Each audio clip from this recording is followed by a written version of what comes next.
Bom dia, senhores! Tudo bem com vocês? Então, vamos dar continuidade às nossas aulas de filosofia para a segunda série, né? Então, qual a nossa temática de hoje? Hoje nós vamos encerrar o último capítulo da apostila, tá bom? Página 20. Globalização, cultura e conflitos no mundo contemporâneo. E também nós vamos ver um pouco sobre os conflitos no mundo contemporâneo mais profundamente, tá bom? Então, páginas 20, 21, 22, 23, 24 e 25, tá bom? Da página 20 à página 25. A primeira coisa que nós vemos aqui na página 20 é o levantamento da questão. Com a globalização, como que fica o mundo do consumo imerso à globalização? Nós temos então um surgimento de alguns fenômenos, como por exemplo, produtos universais. O mesmo produto que tem aqui no Brasil, você tem na China, tem na Mongólia, tem no Paquistão e tem no Uzbequistão também. Então, a presença de produtos universais, propagandas também que, claro, muda a língua, mas a mesma propaganda a Coca-Cola faz aqui, ela faz na África, ela faz na Europa. Então você tem essa globalização também no mundo do consumo, tá bom? Aí a gente chega à questão: vai ser possível formarmos então uma cultura universal? Como assim cultura universal? Porque nós sabemos que a cultura é a construção de cada país, de cada comunidade. E ela vai se construindo. Então a própria mídia hoje, novelas, filmes, livros, eles estão ajudando a construção da nossa cultura ainda. Se essa massa de mídia, de novela, de produtos e consumo é a mesma para o mundo inteiro, então será que não vamos ter uma massificação da cultura, transformar tudo em uma cultura universal? Aí a página 21 vai dizer pra gente que provavelmente não. Porque o que se vê hoje não é uma formação da cultura universal, mas nós vemos três coisas. Primeiro, três reações diante dessa massificação, desse alcance universal de produtos e de marcas e de filmes, etc. Um reforço da identidade. Então, quando chega algo estrangeiro no país, alguns setores daquele país eles reforçam a sua identidade nacional, eles reagem com isso, reforçando mais a sua identidade nacional, dando mais valor àquilo que você é. Vão consumir ainda uma outra coisa do mundo, é claro, mas ele vai realçar aquilo que é o valor de ser goiano, o valor de ser nordestino e assim por diante. Então, um reforço da identidade. Segundo, pode ter uma aceitação e uma aniquilação, sim, da cultura, um enfraquecimento da cultura, mas isso é pouco. Essa substituição da cultura local para a cultura universal, entre aspas, né, é algo ainda relativamente curto, é raso, é escasso. Qual que é a palavra que eu uso, gente, para ser mais assertivo? É ainda muito pequena frente ao reforço da identidade. Em um terceiro momento, pode acontecer uma hibridação, que é a mistura dessa cultura estrangeira com a cultura própria, né?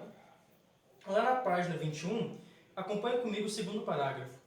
A globalização, paradoxalmente, reforça identidades culturais, em vez de conduzi-las ao desaparecimento. Em cada lugar podem surgir diferentes reações às influências culturais estrangeiras. Em alguns casos, os indivíduos aceitam essa influência e modificam seus hábitos e seu comportamento. Em outros, surgem movimentos de resistência contra tais influências, né? Alguns exemplos, né? A gente vê, quem gosta de assistir filmes, né? A gente vê muito no Oriente Médio o reforço que os muçulmanos dão à sua própria cultura, né? Contra esse globalismo, digamos assim, essa interferência estrangeira, né?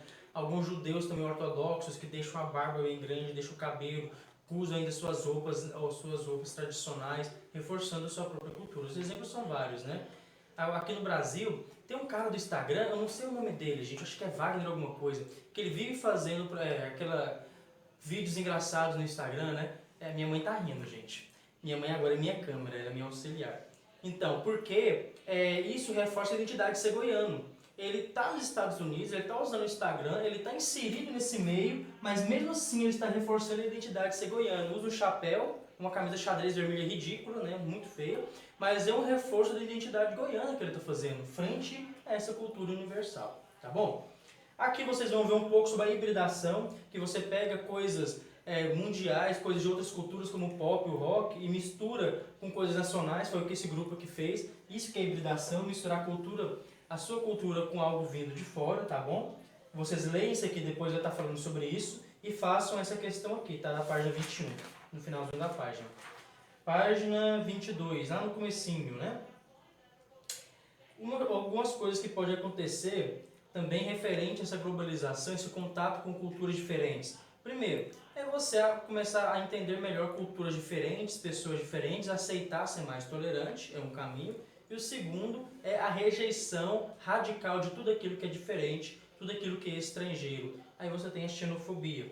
Acompanhe comigo o segundo parágrafo, né? No mundo globalizado, predomina formas de rejeição à diferença cultural. São exemplos dessa forma a xenofobia, a aversão ao estranho, e o etnocentrismo, que é quando você acha que seu modo de ser, seu modo de vida é o melhor que todos os outros, então ele deve ser imposto sobre as outras pessoas e outro modo de vida deve ser rejeitado, tá? Seu modo de vida cultural é melhor que os outros. E a formação de estereótipos sociais. A xenofobia, o etnocentrismo e a criação de estereótipos alimentam muitos conflitos localizados em diversas partes do mundo contemporâneo. Como dissemos, a globalização reforça identidades culturais e contribui para a disseminação de conflitos de natureza cultural pelo mundo. Essas tensões demonstram que a globalização não tende a criar uma cultura universal e igualitária, mas pode contribuir para estimular conflitos resultantes de diferenças culturais. O que é um estereótipo? O estereótipo é quando a gente cria a imagem de um povo em uma figura. Por exemplo, baiano preguiçoso, índio preguiçoso, árabe, homem-bomba, suicida, e assim por diante. Esses são esses estereótipos, quando você pega todo um povo e coloca dentro de uma única caixinha, todo mundo desse jeito. É claro que é uma coisa ridícula, não preciso nem comentar sobre isso, né? Que é uma falta de inteligência tamanha, né? Não dizer burrice e ignorância, a gente diz falta de inteligência. Vamos agora falar sobre conflitos no mundo contemporâneo. Então, com a globalização, nós temos duas causas principais de conflitos, que são conflitos culturais e conflitos econômicos. Quando há interesse econômico, então você vai ter guerra, ou também conflitos culturais, étnicos culturais, tá bom? Então, atualmente tem poucas guerras no mundo em curso na atualidade. Poucas guerras, mas ainda tem guerras entre países. Você tem mais guerras internas entre povos dentro de um mesmo país, tá bom? Vamos lá no terceiro parágrafo. No terceiro parágrafo aqui, ó, dos conflitos no mundo contemporâneo. Não podemos afirmar que as diferenças éticas, culturais e religiosas entre as populações seja a única causa de todos esses conflitos. Contudo, razões econômicas e culturais associadas e não isoladas podem justificar alguns dos principais conflitos mundiais. Então, quando você pega por aqui, vai citar alguns exemplos. Conflito entre os judeus e os palestinos lá no Oriente Médio, né, na faixa de Gaza e no território de Israel. É ao mesmo momento algo cultural, étnico, porque você tem judeus lutando contra palestinos, que são de origem árabe, e também econômico, porque ali você tem uma saída para o mar, que seria muito interessante para Israel continuar com a aposta dessa saída para escoar a sua produção, né? Com a criação do Estado de Israel em 1948, intensificaram seus conflitos entre israelenses e palestinos. A ausência de uma intervenção mais intensa da comunidade internacional agravou mais ainda a situação. Na atualidade, grupos árabes não reconhecem a existência do Estado de Israel e lutam pela formação de um Estado palestino independente. Os conflitos na Palestina ocasionaram a disseminação de milhares de refugiados espalhados pelo mundo, sobretudo pelos países árabes. Então, esses dois parágrafos aqui vão explicar mais sobre esse conflito, tá?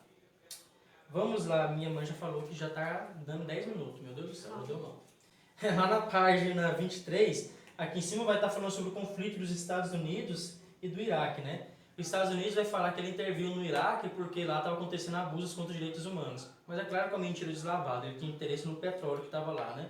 Então ele gastou rios de dinheiro por causa daquele petróleo e é óbvio, por causa dessa guerra, e é óbvio que estava com interesse na produção de petróleo desse país, como a realidade mostra que até hoje os Estados Unidos ainda tem um controle muito grande sobre o petróleo desse país, né? Depois aqui você tem embaixo falando sobre a guerra na Síria, que é uma guerra mais interna. Aqui está em curso agora, nesse momento, né? Você tem 3 grupos lá, tem o ditador Bashar al-Assad, tem os opositores a ele, e agora você tem o Estado Islâmico também, que entrou nisso, querendo ganhar territórios na Síria. E a Síria é um importantíssimo país produtor de petróleo também. Então imagina uma guerra dessa dentro de um país produtor de petróleo. O que isso não causa no mundo? Se um país que produz muito petróleo está tendo dificuldades dentro dele, ele não vai produzir tanto mais. Então a produção de petróleo do mundo cai e o preço do petróleo vai lá para cima, né? Você também tem menos oferta de produto, né? Você tem mais, e a procura continua a mesma. Minha mãe falou que deu 10 minutos, tá bom, mãe, calma. Então, essas questões na Síria causaram muitos refugiados no mundo, na Europa. Nós vimos isso tempo atrás, né? Tantos refugiados chegando na Europa, vindos da Síria, fugindo da guerra, né? Aqui a gente tem um mapa um pouco do Oriente Médio, um pedaço do Oriente Médio. É claro que vocês conhecem muito bem o Oriente Médio, porque né, nós tivemos aula sobre a religião árabe, sobre a religião muçulmana, né, o islamismo, e vocês lembram muito disso ainda, é óbvio, né? Na página 24 tem um texto falando um pouco sobre esses refugiados, né? Aqui também vai falar sobre esses refugiados. Façam essa questão aqui, tá bom? Essa questão aqui debaixo desse textinho roxo.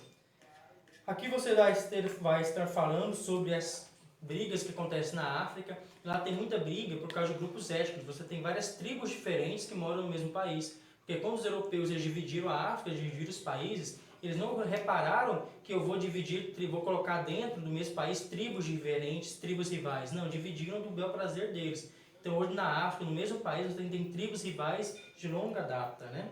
Que vai estar falando sobre isso. E aqui encerra o texto falando sobre globalização, tá bom?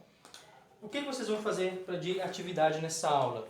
Essas duas questões que eu já falei, né, na página 21, na página 24, e uma pergunta própria que eu elaborei aqui, né? Duas, na verdade. Aponte as principais razões para o conflito interno e externos na atualidade. Conflitos internos e externos. Interno, por dentro do próprio país, e externo, um país com o outro. 2. Qual a motivação da guerra entre os Estados Unidos e Iraque, tá bom? 1. Aponte as principais razões para conflitos internos e externos na atualidade. E esse 2 sobre os Estados Unidos e Iraque. Grande abraço para vocês e até mais.